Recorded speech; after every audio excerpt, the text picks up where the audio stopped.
If there is something that Singapore is known for, it should be punching above its weight. Like way above its weight. For a country that is the size of a large city, 735 square kilometers, Singapore is ranked only 176th biggest country in terms of land. And with a population of 6 million, putting it at the 111 most populated country in the world, Singapore is outputting some very extraordinary numbers. Like look at their GDP. As of 2026, a projected $606 billion according to the IMF, and almost $100,000 in the GDP per capita, making it the 7th richest country per person on earth. Not only that, Singapore does not have any natural resources, no heavy industry, and no agriculture on a massive scale, yet it still outperforms countries that are much bigger and richer in terms of resources. For example, like Morocco, a country that has the largest phosphate reserves in the world, one of the most important fertilizers in food production, has 6 times more people, and is more than 600 times larger, and it still gets outperformed by Singapore in terms of GDP, as it has 4 times Morocco's.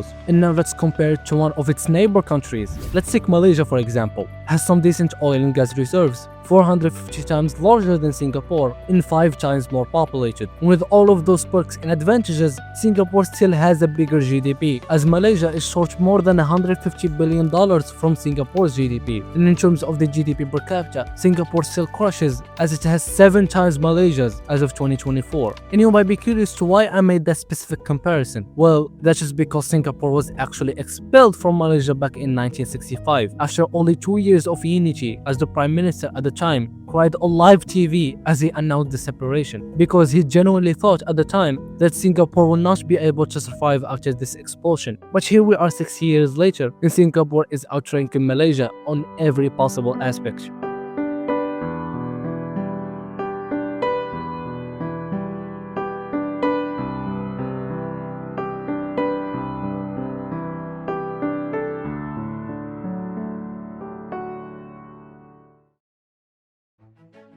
In 1819, Singapore was founded as a British trading post by Stamford Raffles, who recognized that the island's location at the southern tip of the Malay Peninsula, controlling the state of Malacca, made it one of the most strategically valuable pieces of land in all of Asia. Today, roughly a quarter of all global trade passes through here, and Stamford Raffles made it a free port. This simply means that there will be no taxes on goods coming in or going out, and everyone loves it when there is no taxes. Singapore immediately became attractive to merchants from across Asia and Europe. Chinese, Indian, Malay, and Arab traders flooded the island. Fast forward to 1942, and Britain lost Singapore to the Japanese. The next 3 years and a half were defined by brutal Japanese occupation, food rationing, forced labor, and systematic massacre that targeted the Chinese Singaporeans, who amounted for about 3/4 of the whole population. Japan surrendered in 1945, and Singapore was returned to Britain. But the relationship was permanently changed. Independence movements were going all around Asia at the time, and by 1963, Singapore had joined the new Federation of Malaysia alongside Malaya, Sabah, and Sarawak. And Lee thought that he secured Singapore's future.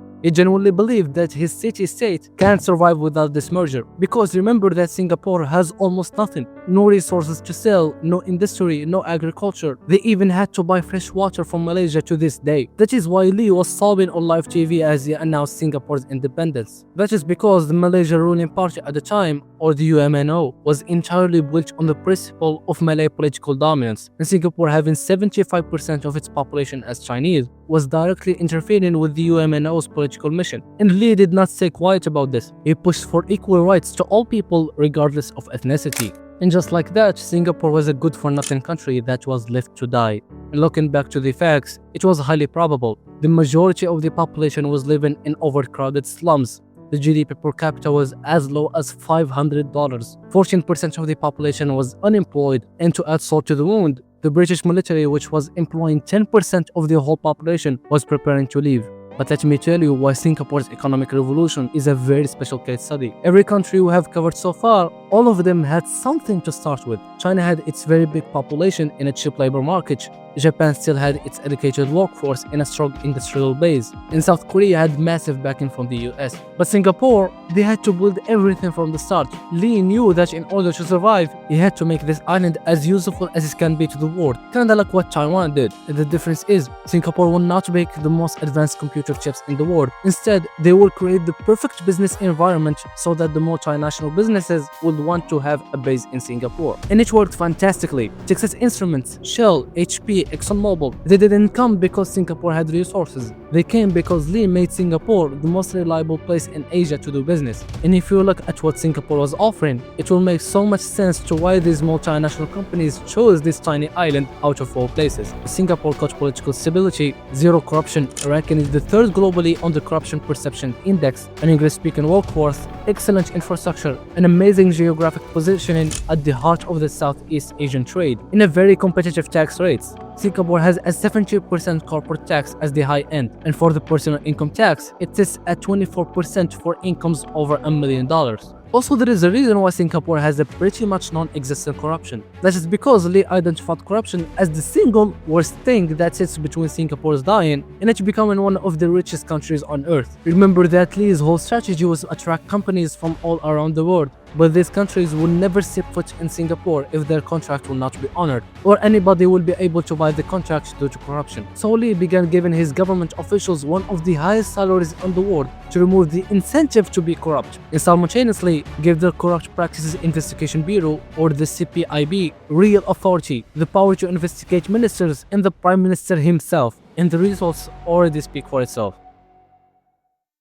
Now, Lee Kuan Yew is widely described as a benevolent dictator or an authoritarian strongman. Although he was never labeled as a dictator in the traditional sense, he was very brutal, and that brutality can be seen in all of his decisions. To make Singapore clean, he banned gum and fined spitting in the streets. And to make the country politically stable, he practically eliminated political opposition. And even now, Singapore is ranked pretty badly on the freedom of press, taking the 123rd place out of 180 countries. And even though Lee was almost a dictator who ruled for 31 years, it was all about saving his country no matter how much brutality does it take. Kinda like Park Chan-hee. And even at his death in 2015, hundreds of thousands of Singaporeans lined for hours just to pay their respects.